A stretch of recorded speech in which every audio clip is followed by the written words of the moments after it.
On this bonus episode of Cards Subject to Change, the boys embrace the mist as they welcome another Black and Brave graduate and SCW Pro Star to the studio. He is the current 3XW Pure Champion, the CEW Champion. JT Energy is here talking about all things wrestling with Nick and CZ.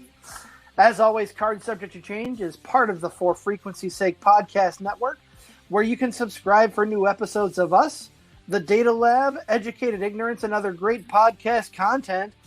Now here they are, your tag team hosts, CZ and Nick.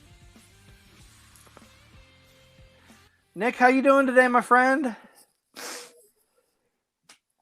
I'm doing great. I was at a loss for words for that very flattering intro. I was pondering what you thought there. I'm like, wow, that's a very nice intro. Thank you. Good intro. I'm doing great. Bonus episode here, like the wizard said, the Card Subject to Change podcast. Bonus episode, and the reason being, we got an interview here tonight, don't we, CZ? We do. It feels like we were just in the studio a couple of hours ago, and that's probably because we were. But let's give a big welcome to our guest today, JT Energy. Hello, I am here, ready to have some good times and talk some wrestling. I love it. How you doing today? I'm doing really well. This is actually my second podcast of the day as well. I usually don't double book myself, but today apparently I really wanted to talk to multiple people about pro wrestling, which is never a bad thing. No, Nick and I can go on for days talking about wrestling on end. So I'm glad you were able to squeeze us in. I know we've been trying to get you on the show for a couple of weeks now. It just hasn't come to fruition until today. Yeah, all the stars aligned today. We got everything exactly the way we needed it to. We did indeed. So JT, I'm going to get the ball rolling here and start where we seem to end up starting with all of our guests, and just ask you what brought you into wrestling as both a fan and eventually as a professional wrestler. Well, as a fan, I'm old enough to be one of those kids that was taken to the video store by his mom on the weekends to be able to rent a movie or rent a video game. So that's where I always say that my fandom came from, because being able to walk into a video store and see those Coliseum home videos, or that big wall of Nintendo or Sega, any of those things, like, it was just quite a time to be alive when it came to being able to see those amazing Coliseum home videos that made you pick them up, look at those amazing drawn covers, and then, grabbing a video game while you're at it. But those video games back in the day, they didn't quite as hook you as they would 10 years later. But those Coliseum home videos from the early 90s, I feel like that's where all my fandom really started at. And I can tell you just popped Nick on the other end of the line here. Yeah, you did. You just painted a wonderful picture of a part of my youth, walking into the video store and picking up those covers. What my question to you was being, and thank you for painting that picture. I'm sitting here going, yes. What's the first VHS cover you think of when you walk into that video store? What's the first cover, the first artwork that pops you in the face? To me, the one that always sticks out the most, whether it was the first video that I rented or not, I believe was it might have been the 93 Rumble. Is that the one where everybody's lined back? And they're walking down the street? Yeah, to me, that's the most iconic cover, because it's artwork and pro wrestling mixed together. The cover for WrestleMania 5 and WrestleMania 6, I think, are extremely iconic. But that Rumble one, to me, that one stands alone as one of the most iconic pictures to just stop, because when you pick it up, you're looking at all those guys on the cover, trying to figure out who they are and how far back it goes and which ones you can see and which ones you can't. That one is the standalone best Coliseum video cover to me when it comes to something that stopped me in my tracks. Yes. So we're talking about these old VHS. Go ahead, Nick. Oh, I was just trying to think, like, the guys on the front of that. I'm trying to think. Hogan had to be there still in '92. I want to say the Road War or Legion of Doom was on that. Texas Tornado. Like, that image just popped into my head. You're right. That is one of the most iconic, like, images for a pay-per-view that I remember growing up. Sorry, it's the 1991 Royal Rumble cover. That's which one it is. I just pulled that up here. Okay. It's got Hogan right in the front, Macho Man right in the front, Warriors in the front. It looks like Boss Man's in the front. So you got 4 definitive characters, all these bright colors, and then you start to get people right behind them. We've got Sergeant Slaughter, Texas Tornado, Earthquake, Tugboat, tons of characters larger than life just walking down the street. You're getting me excited to ask this next question here. So we're back. You're checking out these Coliseum home videos. Who do you gravitate towards? Who's your favorite wrestler during this time? During that time, it was very easy to really enjoy someone like the Ultimate Warrior, just based on his character, as in like his energy that he brought to it. I really did enjoy the Macho Man, but the Macho Man was going to play both sides of the card over the next couple of years during that time. So you had the Macho King and then turning into the Macho Man, whereas the Ultimate Warrior and Hulk Hogan, they were through and through baby faces that you could sit there and root for all the time. Macho Man was so cool. He played the heel side when I was younger as well, so I couldn't get behind him, but I loved the way that he looked with his outfits. Okay, follow up to that. You're talking about Macho Man playing both sides of the fence. You're getting into the wrestling. You're starting to follow along. You're really enjoying it. Who is the first heel that you gravitated towards? When did you start appreciating the bad guys? Oh, I don't think I had a chance to like appreciate the bad guys till quite a bit later. I think once we jump to the following year's Royal Rumble, and you get to see Flair run almost from start to finish, coming in at number 3. The 92 Rumble isn't necessarily the best Rumble in the world, but the thing that gets it for me is the fact that Flair comes in so early, and then you have Bobby Heenan's commentary really driving home that he wants Flair to win. It's do or die. And having Bobby Heenan in those color commentator positions, when I go back and listen, I could watch any match. It doesn't matter who it is. And if Bobby Heenan's on the mic, I know I'm going to have a good time. Oh my goodness. You hit the nail on the head. And when you talk about the 92 Rumble with Flair winning it all, you go back and watch the post-match promo where it's backstage. You got Flair, you got Perfect, and you got Heenan. It's pure magic. And that's when Flair cuts with the tear in my eye promo. But when Flair makes the final elimination in that Royal Rumble and becomes the new champion, Bobby Heenan screams the word yes 28 times in a row without interruption from any of the other announcers. And it's just one of those things that, like, it's a pure Bobby Heenan moment. He is the heel announcer smearing it in your face, and he's going to scream yes until he can't scream it anymore. I love it. That is some of the most, it's what sucked me in to a lot of that early professional wrestling, is that I had my straight color commentator like Gorilla Monsoon that would fill me in with so much, but I had Bobby Heenan right there that was, not only was he telling me about the heels in the match, but a lot of times he was associated with them somehow.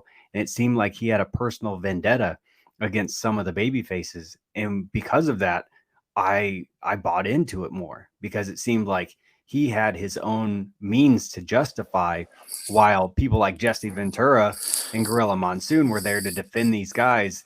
But I could feel the hatred that was coming from Bobby Heenan towards people like Hulk Hogan. And it felt like it carried on until the day that Hulk Hogan turned his back and he joined the NWO, and Bobby Heenan is sitting there storytelling, saying, I knew it all along. I knew it all along. It was like he waited his whole career to tell you, I knew Hogan was a piece of crap, and now it's right in front of us. You took the words right out of my mouth, because Heenan's animosity towards Hogan as a commentator carried on all the way through the NWO. He never let up, but he was always rooting for the guys you wanted to hate.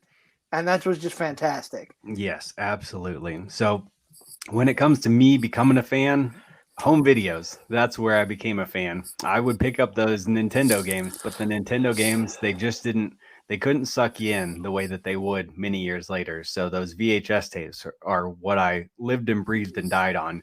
And those first couple WrestleManias, they just couldn't stand up to what they did with the cover art later. So it was very hard for me to want to watch WrestleMania 1 or WrestleMania 2. By the time that we got to WrestleMania 4, 5, 6, 7, that's when they started to really get into the bread and butter of the 90s with these characters that I fell in love with.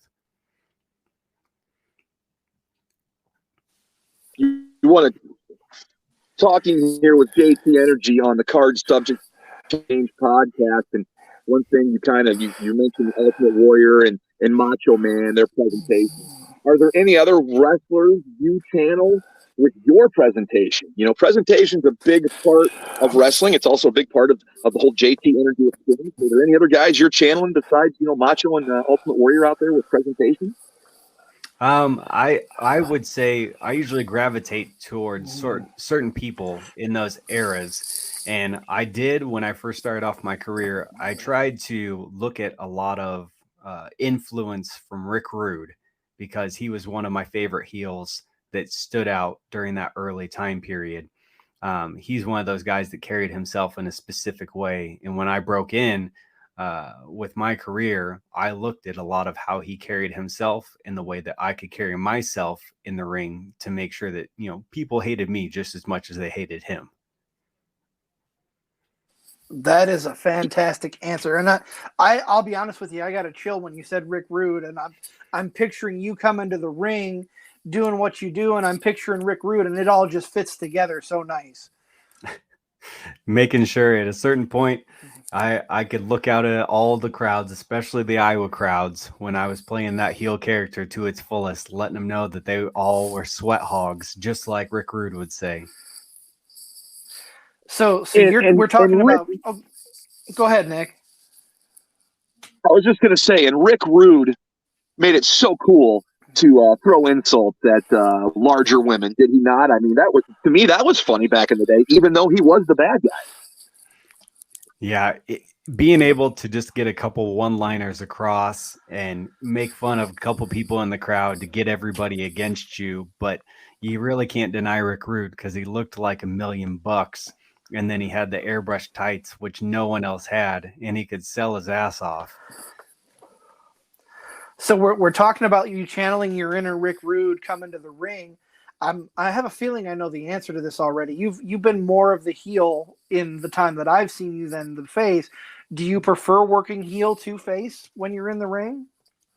Well, the beauty about being a heel or being a bad guy when it comes to professional wrestling is most of us have 9-to-5 jobs that we have to do our best at, put our customer service faces on, but I lived so many years of my life being such a nice guy in my 9-to-5 that when I had the opportunity to become a heel and really just walk out in front of a crowd of people, any of that pent up aggression that I had from that work week, I had no problem letting out on all these people that were standing there just thinking that they were better than me. And JT Energy letting you know that he didn't give a damn about you and it was your time to pay attention to him. No, absolutely. And, that being said, your character, I said off the top of the show, we are embracing the mist today. Talk to us about that. Where did your whole embrace the mist coming out with the spray bottle? Where did that stem from? So I had a tag team match in a promotion in Illinois. It was called Funky Monkey Wrestling. It was a group that they had just over in Sterling, Illinois. And I teamed up with a guy by the name of Pat Monix, and his thing at the time is he was the wettest professional wrestler. And I thought to myself, I go, okay, this is kind of funny because at the time there were so many people that were like so oiled up and dripping wet. I did not oil myself in any way. I didn't get wet before I went out there. And when I teamed up with him that night, I thought to myself, okay, this is kind of cool. I see what we're doing here. And after that match, he stepped away from doing that kind of character, that kind of gimmick. And I thought, well, if I do this, why don't I just do it to the 9s? I'll turn it up to 11.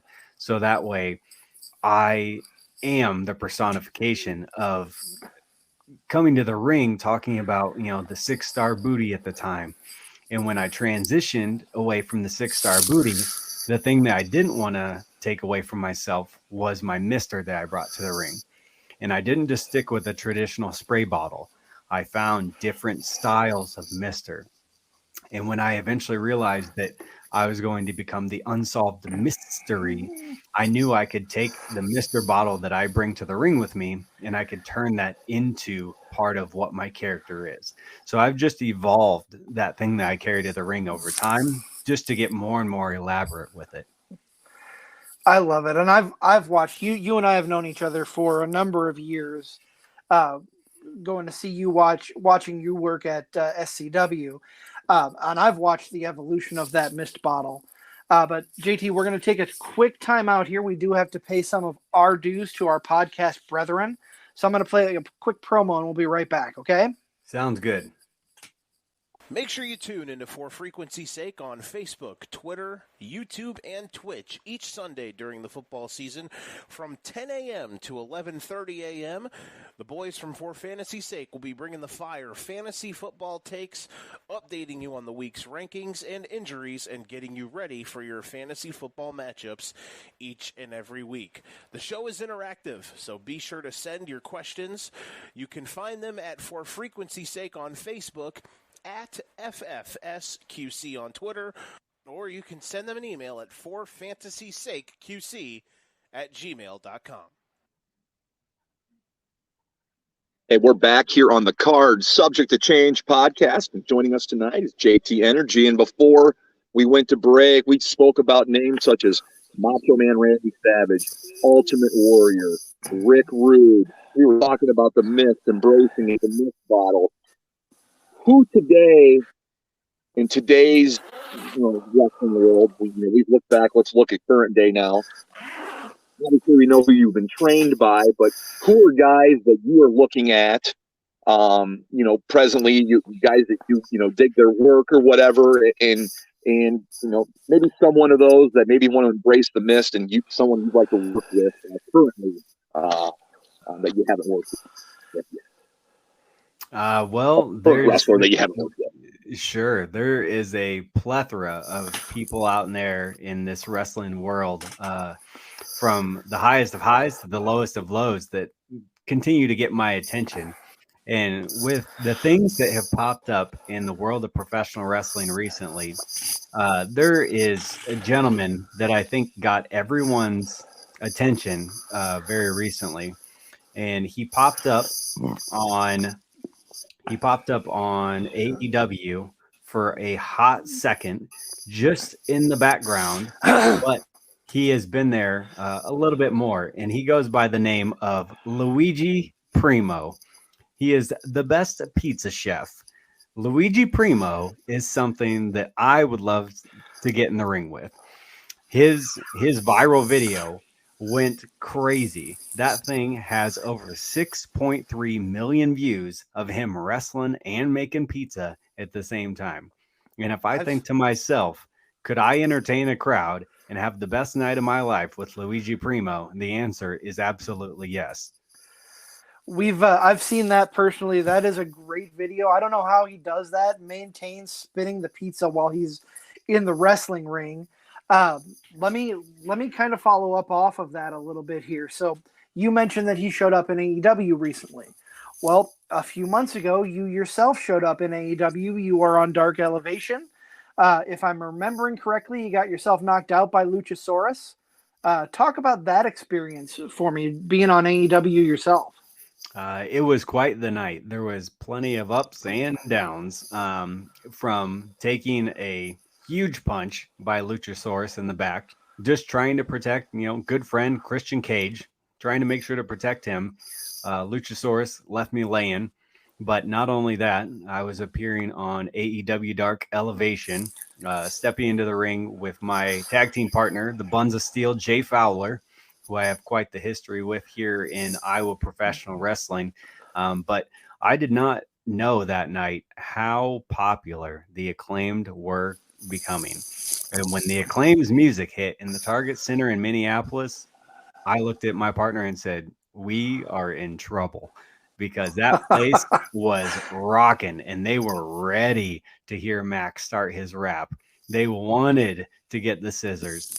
And I think we got to face them right as they were exploding as a tag team. And it was short and it was sweet, but having him tell that entire crowd of almost 20,000 people that I look like a broke ass Christopher Daniels, well, that's one of those career highlights that I guess I can't ever get away from. And I'll be honest with you, JT, part of my prep for this show, I literally had that match on a half an hour ago, right before we went on the air, just because I loved the Max Caster rap. I watched almost all of the show, but not just because you were there. There were some of your brethren who are also Black and the Brave graduates on that show, and it amazes me that so many people who are coming out of the Quad Cities from Seth Rollins training school are making it onto not necessarily the biggest stage of, say, Dynamite or Raw and SmackDown, but onto shows like Dark Elevation. And that opens the door for you guys in the future to go even further than that. Oh, absolutely. We've appeared on all kinds of professional wrestling. I mean, there have been Black and Brave students that have been used in matches on Monday Night Raw, on SmackDown. We have currently one of the tag teams in NWA. There is a man in one of those tag teams that is from the Black and Brave Wrestling Academy. You're going to see people, one of the ladies like Heather Reckless, pop up pretty frequently on AEW Dark Elevation. So there's a lot of people here within the Midwest that, whether you know it or not, 1 or 2 times a year, you're going to probably see them pretty consistently popping up in those bigger promotions for a cup of tea. And we may not be there for long, but that doesn't mean that we're there just doing it as a paycheck. We're there to try to do what we can to get people's eyes on us, to make sure that they know that we have been trained appropriately as professional wrestlers and we can put on a good show, whether it be long or short. Absolutely. Going back, JT Energy here, as we talked to JT on the Card Change podcast, you talk about being called a broke ass Christopher Daniels by Max Caster, the Acclaim, and the roar of the crowd. Hey, any pub's good pub, right? When that happens, absolutely. Any publicity is good publicity, whether it's good or bad. You can put me down, you can talk me up, but as long as people remember me, that's all I asked for. And I love the story that you shared. I love the story that you shared there. Can you share something maybe that happened backstage, roaming the halls before or after the show? That was kind of a cool, holy crap moment. Well, one of the things that it didn't hit me at first, but it took me a second to look back and kind of realize what was going on there. So a couple things. That was the night that CM Punk first came back from his foot injury that he had. And I didn't put 2 and 2 together because we were getting dressed in the hall. And then I see Punk walk by and I'm like, oh, that's awesome. Punk's here. And then when he came out later and they said, oh, he's back from his injury, I was like, oh my God, he is back from his injury. I forgot that he was even out, but he had broken his foot and he had left for a little while. And I was very excited to see that he was there that night, returning to AEW. But it was quite the locker room that night. Being able to watch Bryan Danielson walk by you, seeing Chris Jericho roam the halls, Britt Baker. It was quite the experience. But one of the things that we were in the backyard of Minnesota, and one of the gentlemen who is from that area is Eric Redbeard. And Eric Redbeard and myself have a little bit of a history with one another from a match on Monday Night Raw. And then we also had a return match at Central Empire Wrestling. And he just happened to be there that night. And he walked by me once and he kind of looked at me and didn't do anything. But the second time he walked by me, he stuck his hand out and was like, "Hey, how are you doing?" And I was like, "Pretty good, man. I'm just glad you're not here kicking my ass tonight." And he goes, "Well, last time we were in the ring, if I remember right, you kicked my ass." And I just laughed real hard because it's fun. It's fun to think that even though we've touched only a couple times, he does remember the experiences that we've had. So I was really happy to see his face backstage since we've had a chance to share things a couple times. So I had a WWE experience with Eric Rowan, and when I got to have my AEW experience, he was right there in the locker room one more time, standing next to me. He was tag teaming with Danhausen that night, but it was still nice to see a familiar face to tie my little pro wrestling story together.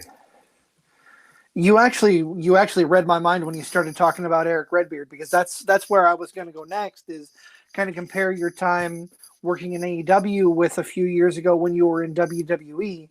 Not only did you have that match on Raw with Eric Rowan, but correct me if I'm wrong, weren't you one of the people carrying Baron Corbin to the ring at a TLC pay-per-view back in 2019? Oh, yes. That was quite the weekend. Let me tell you about that. So that weekend itself was nuts, because that was the time period that King Corbin was very deep in a feud with the big dog Roman Reigns. And that Friday night on SmackDown, he was getting ready to, I believe he was beating up on Kofi Kingston, and they were getting ready to pour dog food all over him. And of course, who comes out? Roman Reigns. And he sends King Corbin's security. So we go running at Roman Reigns. And what's he do? He takes my head off, kicks my face clear off my shoulders practically. And I'm down there just dead as a dog and trying to think to myself, okay, recovering, because I think that night, that was Friday for SmackDown. So we're in Wisconsin, if I'm not mistaken. I think we're in Madison. So I get my face kicked off by Roman Reigns. The next night, I got to be back in the Quad Cities because SCW has their local show that night. And I think I was in a fatal four-way match. And it was myself. There's a gentleman by the name of Zeke Andino, who is from Australia. Maybe Cornboy, I think, might have been there. And then we had Santa Claus, who was in the match. And Santa Claus beat me that night by giving me a Vader bomb. So I get my face kicked in by Roman Reigns on Friday. I lose to Santa Claus on Saturday. And then I have to drive the next day for the TLC pay-per-view all the way back up to Minneapolis. And here we are carrying Baron Corbin out to the ring one more time. Except this night, Roman Reigns gets his hands on kendo sticks and he lays into me in the gut with a kendo stick. Oh no. And when I watched that TLC pay-per-view back, he gets ready to hit me again. He's going to come back around. He's going to smash me right in the back with this kendo stick. And right as he winds up to hit me, we have the Revival runs down and starts beating on him. And in that moment, I was like, thank God he did not hit me in the back, because he would have cracked me so hard. And a lot of people forget at the end of that TLC pay-per-view, Roman Reigns and Baron Corbin and all these people that are in this feud, they start brawling out from the back into the crowd. And Roman spears Corbin off the second tier of this crowd into this huge group of guys, which we were all there. So that TLC pay-per-view event was nuts. It was all over the place. The next night, we drive down to Des Moines for Monday Night Raw. And because it was a special episode where they were filming 2 weeks in a row because of the holiday season, they filmed the live Raw, which Eric Rowan fought Dante Leone. And then on the secondary episode, that's where I got to have my moment and be right there in that WWE ring against Eric Rowan. And I can't ask for a better spot than what I got, because it wasn't just kind of what you see on TV right now with Omos, where guys are just getting beat up. It's I had something to hold on to. I had the candy cane thing. I had the cage thing. I had my TV time to make sure people saw me and got to really ask themselves, who's this guy? Why does he look that way? Before I was being called a broke-ass Christopher Daniels in AEW, if you go back to that original clip of me and Eric Rowan and you start scrolling through the YouTube comments, there was people that were calling me a broke-ass Christopher Daniels in 2019 before Platinum Max Caster did it in AEW. So when he said it in AEW, I was like, you must have been reading the YouTube comments because people have been calling me this for years. So I think someday it's only right that me and Christopher Daniels have a Spider-Man moment where we sit in the ring together and just point at each other. That would be amazing. Yeah, and just take a look at the names that you worked with in that weekend, and you can view it as you getting your ass kicked by those guys, but you can also view it as, hey, it's part of the process. I'm putting these guys over, and I'm doing it with a lot of eyes on me. So in part, I mean, it can be a double-edged sword, but it also can help you, in the other way, doubly as well.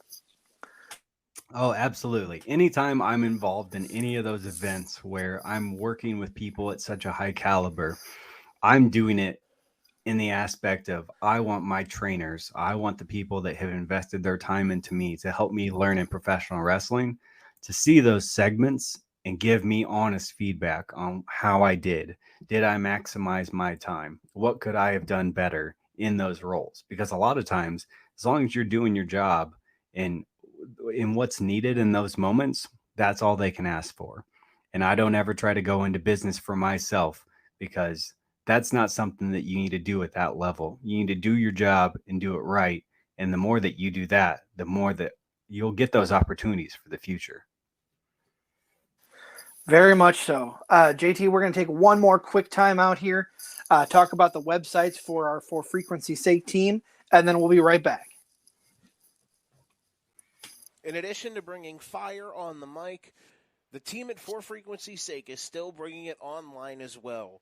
Check out ForFantasySakeQC.com this season for college DFS, Survivor League, and betting advice each and every week of this football season. Again, that is ForFantasySakeQC.com for college DFS, Survivor League, and betting advice each week during the football season.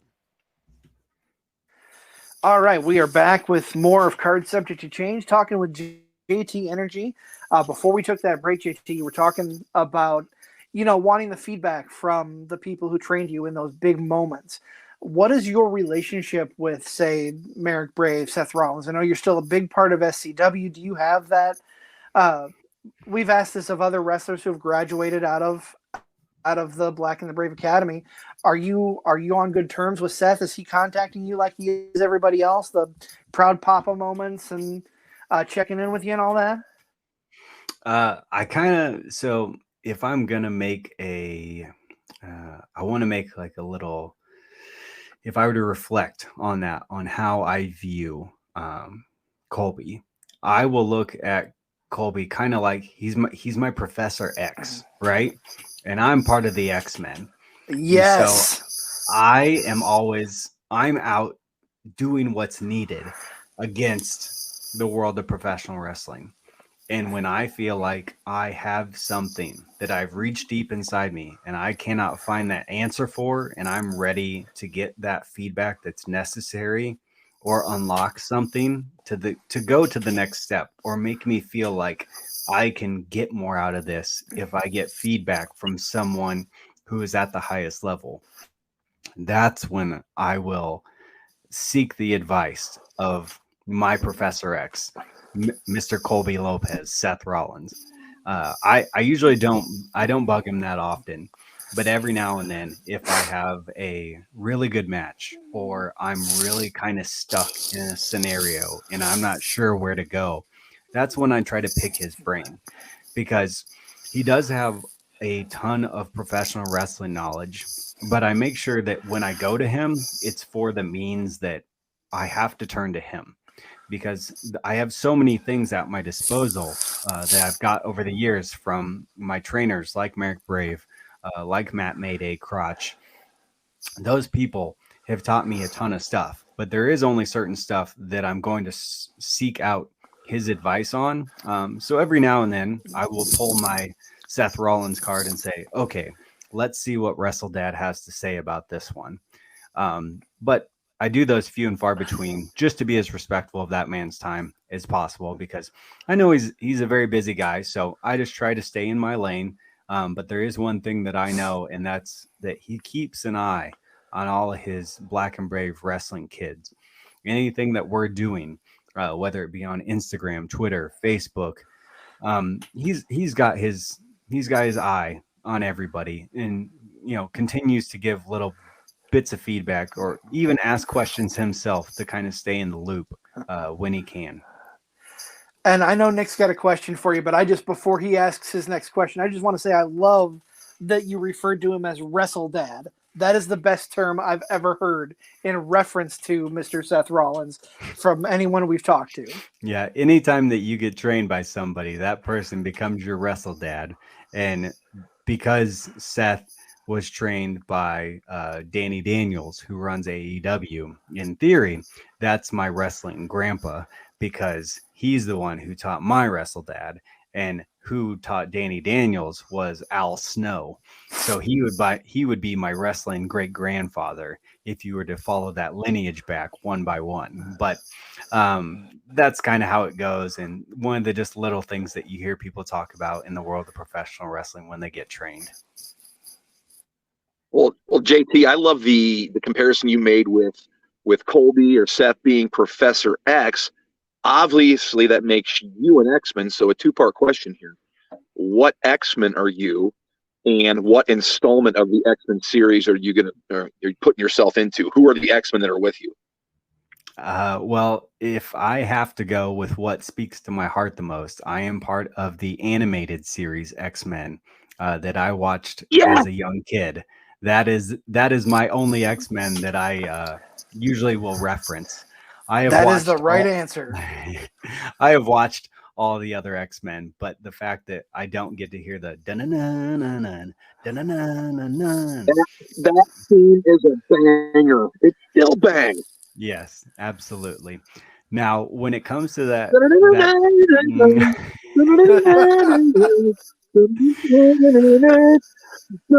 oh my gosh, it's so good. I don't feel like I am a Cyclops, because Cyclops seems like he is the white meat babyface. He feels like the guy that's been the good guy from day one. He's the good guy from day one. And I don't necessarily know if I identify with someone like Wolverine or Beast, because Beast is this big, kind of quiet, docile guy, and Wolverine is really the jerk. He can get the job done. And so I could see where I could identify with some of him. But really, I feel if I'm going to pick someone from the X-Men that I identify with, usually it's Gambit. Yes. Gambit is my guy, because Gambit is kind of suave and sexy and smooth. And he doesn't do anything too crazy outlandish, but he's always like, he was swooning the ladies. He was always like giving a wink to Rogue.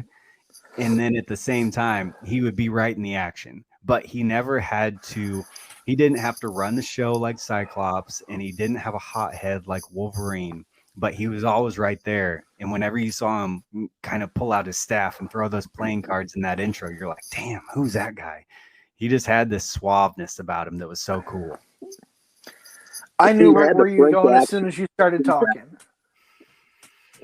Sorry, Nick. No, I love the answer. I love the Gambit. He also had the French accent, which was that's always over with the girls. Yeah, that's just the little pieces. And during that time period of growing up, I can't tell you how much money I dumped into Marvel trading cards, trying to collect all that stuff. And I still have all my old Marvel trading cards, and the artwork that went into all of those. That's part of what I try to bring into JT Energy still. I want people to see the different incarnations that I put out there for people, and I want them to see those characters and to see those pictures that I've cultivated, and then want to come see me in person to see if I live up to the hype of what I've created online for you to see. So you're talking about putting things into your persona and different characterizations of JT Energy. I want to go back in time a little bit and talk to you about Vicious and Delicious. You and Jossie, former SCW tag team champions. My first question in there, do you prefer wrestling as a signal or as a tag? Oh, man, it is rough to answer that question, because the amount of years I had doing the Vicious and Delicious, the fun that we had, it didn't feel like it was real sometimes, the way that we went out there and we entertained. Now, the freedom that I've had to cultivate things as a single star, I have thoroughly enjoyed. But there are days where I do miss being a tag team pro wrestler. And I had a cup of tea with Augustus Draven in the Miss Night Society, with a couple tag team matches here and there. But the chemistry that Vicious and Delicious had was unmatched. There was a point in time where I thought myself and Jossie, I didn't understand what we were doing, still hanging out in SCW, when I thought we could have been places getting the world on fire with the momentum that we had. Now, I think personally, myself and Jossie are one of the, if not the most decorated tag team in SCW Pro history. And throughout my career in SCW, myself and Jossie, we have interwoven our stories multiple times as we've been a tag team. We've fought over the Iowa Championship. We've had some absolute bangers. Even this last year with my huge blow-off match that I had with Merrick Brave, Jossie ended up in that match tying his portion of the story of Vicious and Delicious in our trio of Stylin' and Defilin' with Merrick Brave. I love my single stuff, but sometimes that tag team action, it's cultivating magic with 4 people in a ring versus 2 people, and sometimes that's hard to match in singles. And I'm glad you were talking about your chemistry with Jossie, because in my mind, you guys are so intertwined, whether you're partners or whether you're going against each other. Because when I was really coming to the shows, when I had the ability to actually go out to SCW Pro, which with my job right now and things as they are, and of course COVID over the last couple of years, I haven't been to a live show it's been at least a year for me. But anytime I heard the song Pony hit the airwaves at an SCW Pro show, whether knowing you guys were the heels there, I was so excited because I knew it was just going to be a banger of a match, because you guys are so good together. Like I said, whether you're opponents or whether you're partners. One of my biggest memories, one of my favorite shows was when you guys were against each other at the Rust Belt, and you came out with the I'm blanking on the name of your security team. The Booty Guards. The Booty Guards. Yes. That was so well done. I think that's some of the stuff that myself and Jossie, some of the things that we think about. I think the reason that people are so entertained, or we like to kind of toot our own horns, is when it comes to professional wrestling matches and the moments that we are creating, we don't just think about the match. We think about everything from the moment that our music hits to the moment that we leave, because we aren't worried about putting on the best professional wrestling match. We are worried about creating the moment that is going to leave you talking about us for the next couple weeks, the next couple months. And that night at the Rust Belt, we knew that we had the opportunity to do something special. And my favorite thing about that match is that some of the SCW Pro fans, they said that that was the absolute match of the year. And that same night, Merrick Brave came out of retirement to compete in a 6-man tag team match. And I know that Merrick Brave was like, are you kidding me? These 2 kids put on a match that stole the show when I came out of retirement. And I was so proud to know that we worked our asses off to make sure that we stole the show that night. And this year, when I had a chance to face Merrick Brave, I told him the same thing. I was like, we're going to go out there and we're going to tell a story. And this time, me and you are going to have the match of the year that everybody's talking about. And that happened at Wildwood a couple months ago, correct? Oh, absolutely it did. I wish I had been there to see that. I was watching the build online between you guys, and Wildwood's a little out of my wheelhouse to get to right now.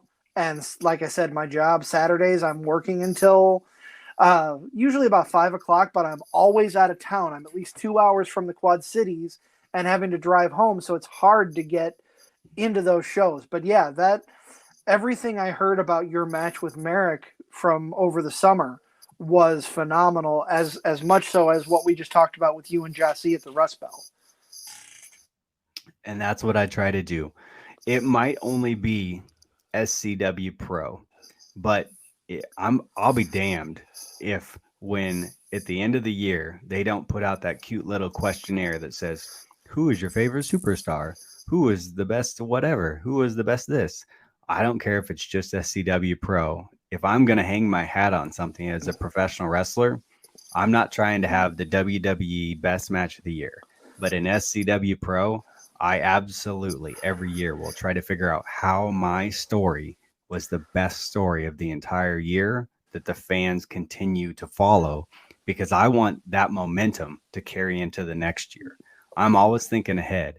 And since I have debuted with Vicious and Delicious, when I came in 2016, JT Energy was voted the Rookie of the Year by the fans. And then Vicious and Delicious had the Match of the Year.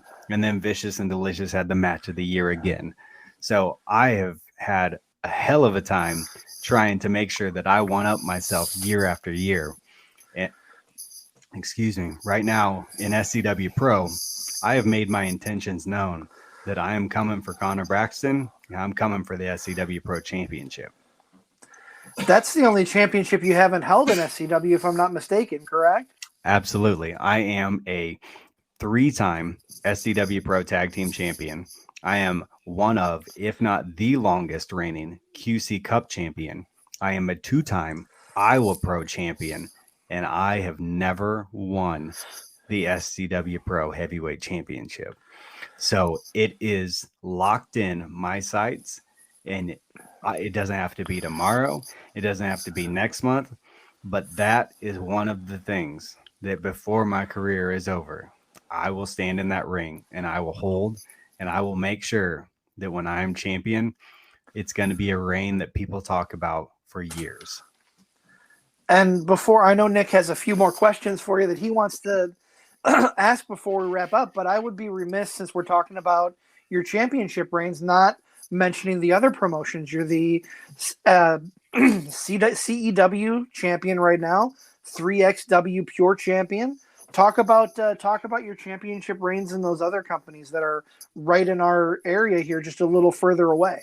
Yes, so I am also the 3XW Pure Wrestling champion, and I have 3 title defenses while being the 3XW Pure Wrestling champion, because COVID sure did put a damper on 3XW Pro Wrestling. When I won that title, I beat Jason Strife with a little bit of help of Gil Rogers, because Gil Rogers was a special referee, and he may or may not have accidentally punched Jason Strife, allowing me to get the win. But a win's a win. I won that Pure Championship. Now, the first time I defended it was against Valentina Loca in what was quite an entertaining match. But of course, Miss Loca, she caught a punch to the face and a scissors kick, and it was 1, 2, 3. She was done. Now, my second match defending the Pure Wrestling Championship was against former WWE superstar Eugene. And you wouldn't know what was coming when you heard JT Energy versus Eugene. And I don't think me and Eugene disappointed the people of Old Wine, Iowa when we had our bout. Again, I rolled them up 1, 2, 3, 2 in the books. Now, recently, just this past month, I finally had my 3rd title defense for 3XW in that Pure Wrestling Championship against Moonshine Mantell. a man that is much stronger than me, much more powerful. And being the smart veteran wrestler that I am at this point, I knew things were looking pretty rough. And I realized that if I rolled out of that ring before he took my head off with a lariat, that if I left, that the champion's advantage is that I can still lose and keep my championship. And that's exactly what I did. So 3XW Wrestling, they have another event coming up December 11th. I don't know who I'm going to be defending my title against, but I'm sure Moonshine Mantell might have something to say about getting a rematch, but you never know. There could be a new competitor waiting to take that thing from me, because I have held that title now for over 1,000 days. And I keep asking myself, who in the world is going to beat me for this thing? Because at this point, it might as well just, it's been living at my house for so long. And when we think about that championship, the CEW championship has been here just as long. Now, I've had quite a few more title defenses of that one. Most notably, I have had a title defense against Eric Redbeard at Bridge City Slam. But since winning that, I've defended it against people like Donnie Pepper Cricket. I defended it against Jared Thumb, the Candyman Willie Sweet, Brandon Wallace, Kurt Gannon. I even stood toe-to-toe with, at that time, not NWA champion Trevor Murdoch, but Trevor Murdoch faced me for my CEW championship, and I beat him. I'm the last man to pin Trevor Murdoch's shoulders to the mat before he won the NWA title that he's now holding for the second time. So in 3XW and Central Empire Wrestling, I am a champion. I've had plenty of other accolades in those organizations, but I try to make sure that when it comes to the state of Iowa, people understand that I am one of the biggest names when it comes to professional wrestling. Well, JT, it sounds like you have a claim, and I hope this gets back to Billy Corgan in the National Wrestling Alliance. I mean, you have a legit claim, right, at the current NWA champion, Trevor Murdoch. Yes, and Trevor Murdoch, he's about to have his hands full himself, because it's going to be Trevor Murdoch against Tyrus, against Matt Cardona in a three-way match. And if we know anything, if Matt Cardona were to come out on top of that match again and hold the NWA championship again, he's got Rory Fox waiting at Central Empire Wrestling for their return match that's over 10 years in the making. So whether it be Trevor Murdoch or whether it be Matt Cardona, there's so much history associated with the NWA championship and now tied back to Central Empire Wrestling. So between the different companies that are all starting to get fired up and really run these bigger shows again, whether it be Central Empire Wrestling, 3XW Wrestling, SCW Pro, there is a lot of good stuff going on with local pro wrestling that you can come out and see that, whether you know it or not, is tied to these bigger organizations. So the more that you follow us, the more that you'll realize we're so close to being on that next level where people can see us on TV screens on a weekly basis.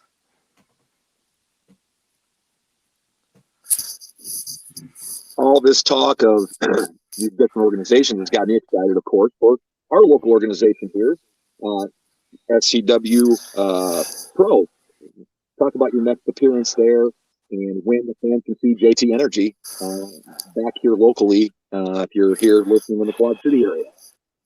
Well, if you want to see me locally right here in the Quad City area, the next place that you're going to see me at is Bluegrass, Iowa. SCW Pro is making our debut in a new venue in Bluegrass, Iowa, and that is the second Saturday in November. That's the one that you want to mark off on your calendars.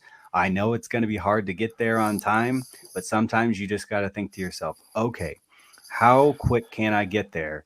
And do I have $10? Because if you do, you're in luck. We're going to have a hell of a show debuting there. And if there's one thing that I like, it's coming into a new venue, because people in that town, whether they know it or not, they're going to think to themselves on that Saturday, you know what? I heard there's wrestling in town. I wonder if we should go watch it. And somebody's going to say, you know what? I got $10. Let's go. And they're going to have the time of their lives. And they're not even knowing it yet. It's going to be one of those things where we're going to get some new fans. We're going to build SCW Pro's fan base. And that's going to be one of those nights where JT Energy takes one more step closer to letting those fans know why he is ready to become the SCW Pro Heavyweight Champion. And if you cannot come out to that event, but you want to see JT Energy in the month of December, I can't announce it yet, but I am going to be doing my very first meet and greet appearance in the Quad Cities. So if you've ever wanted to walk in, have some time with me, talk shop, talk pro wrestling, talk nostalgia, buy my merchandise, it's going to come in the month of December. I am even going to take multiple things out of my personal collection of nostalgia, whether it be comic books, action figures, records, CDs. I've got some stuff personally that I'm going to be selling to the fans, so that way people can really sit and have time with JT Energy in my first ever meet and greet in the month of December. That sounds fantastic. You'll be as soon as you announce that, we'll definitely plug for you. Being a friend of the podcast as you are, we'll get the word out as well as I know you will too. Absolutely. So let's we're coming close to the hour mark here. I want to ask one last question, and this is we kind of touched on it earlier, talking about current day wrestlers who you'd like to face in the ring. Let's expand that a little bit. Any person, any time frame, any match. Who are you going against? Where is it at? Talk about that. So I always look at the world of professional wrestling in multiple different eras. And people always ask me, they go, who is your absolute favorite professional wrestler? The person that spoke to you the most during your life, that made you fall in love and hope and pray for their one day win is champion. And my all-time favorite, that if I could share the ring with one time, is Jeff Hardy. Jeff Hardy has been my guy from the moment that I saw him. He made me feel like the way that I dressed, the music I listened to, the things that I loved, he made me feel like it was okay. And if I could share the ring with Jeff Hardy and let him know that he helped me get through a lot of hard times in my life and help me pursue my dream as a professional wrestler, and then standing across from him, if he's ever healthy enough someday and sober enough someday that he can help the world of professional wrestling again, that's where I'd want it to be. Would it be a dream come true if it was on a bigger company stage? Absolutely. But someday, if he can come to a place like Central Empire Wrestling, 3XW Wrestling, or SCW Pro, it'll be the moment that after it ends, I might be able to just call it quits, because it'll be a dream. It'll be a dream come true to share a ring with that gentleman someday, whether he's, I don't care how old he is. God, I wrestled Jerry the King Lawler when he was in his early 60s, and I had the match of the night. So I just want to make sure that if I can cultivate moments in professional wrestling with people that helped shape my love through professional wrestling as I grew up, that's what I'm here for. I want to create moments alongside people that really know how to get the most out of this business.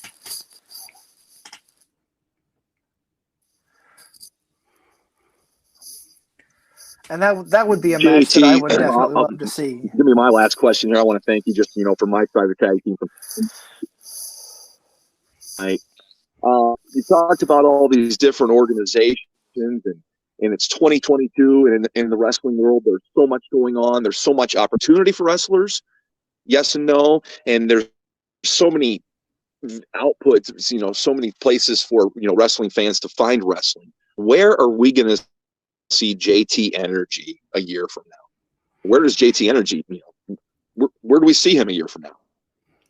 So I think where you see JT Energy a year from now is probably very similar to where you're seeing him currently. But the light that you're going to see me in is going to be completely different. Now, one of the things that I challenge myself to do year in and year out is try to expand a little bit here, expand a little bit there.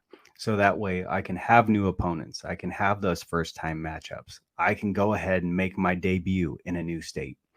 And the more that I work towards my craft, I'm hoping to have another opportunity at a company like AAW Pro in Chicago. or Freelance in Chicago. Those are places in the Logan Square Auditorium that would be amazing to go back and witness. I would love to finally have an opportunity to wrestle for a company like First Wrestling in Minnesota, who just had a big, huge event at the Mall of America. Those companies that are here in the Midwest, those are the ones that I'm always watching. I know the company that normally runs in Omaha, Nebraska, Magnum Wrestling, they just had their first debut show last night in Ankeny, Iowa. They debuted in Ankeny. You had Superfly Jay Fowler, the Buns of Steel. He was facing Mike Bennett, who is on AEW TV all the time, and he's wrestling in Ankeny, Iowa. So there's a lot of places that I would like to revisit and make debuts again. So I just want to make sure that some of the people that have names that are synonymous with Iowa Pro Wrestling, my ultimate end goal by the time that I hang up my boots in a year from now, I'm trying to cultivate why JT Energy is one of the best and one of the biggest things to come out of Iowa independent professional wrestling that may have never achieved his, ultimate end goal of being a career professional wrestler for WWE or AEW. But anytime that you see him on an independent scene, you just ask yourself, man, how did this guy never move up? I am perfectly content with making sure that when people come out to an independent professional wrestling show, JT Energy gives you the moment or the match of the night with how he entertains you. And being from the Black and Brave Wrestling Academy, I have the best feet that I could have ever asked for underneath me. And I also have the best people behind me to make sure that the future that I cultivate in my story of professional wrestling is exactly the way I want it when it all comes to an end. Man, that is a fantastic answer, and this has been a fantastic episode, JT. I want to thank you so much. We really do appreciate you coming on the show. Before we leave here, let everybody know where we can find you in the next couple of weeks and where we can find you on social media. Well, where you can catch me in the near future, November 5th, the first Saturday in November, I will be in Waterloo, Iowa for Absolute Pro Wrestling, facing Cole Cannon in a first-time singles matchup. That is Absolute Pro Wrestling in Waterloo, Iowa. Check them out on Facebook if you want more information, or Twitter. You can also catch me that second weekend in November for SCW Pro as we make our debut in a brand new venue in Bluegrass, Iowa, making sure that I keep continuing to climb up the ranks as one of the best performers in SCW Pro. Like I said, keep your eyes on my social media for the announcements coming up with my first meet and greet that is going to happen in the Quad Cities in the month of December, where you can hang out with me and you can buy and get your hands on some very cool stuff that I'm selling, not only from my personal collection, but my wrestling merchandise. You can always go support me by checking out my Pro Wrestling Tees website, prowrestlingtees.com/JT Energy. I got upwards of 20 designs you can spend your money on. Support me, support my artists that I've teamed up with to get those designs to you. But if anything, you can follow me online, whether it be Facebook, Instagram, Twitter, TikTok, YouTube. I try to have tons of them. I try to stay very up to date on all of them. I'm posting constantly, so that way you know what's going on with my career. You can either search JT Energy or DJ Click and Play. That's CLICK, the letter N, PLAY. DJ Click and Play or JT Energy. You can find me on all forms of social media.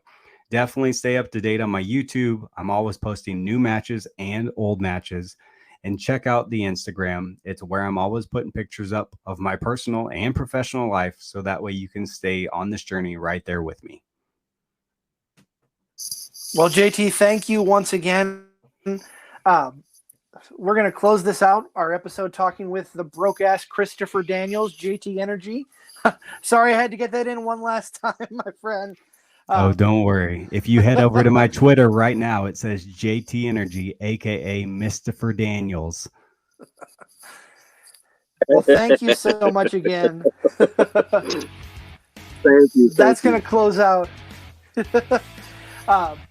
That's going to close out the show for the day. So grateful to have JT Energy on.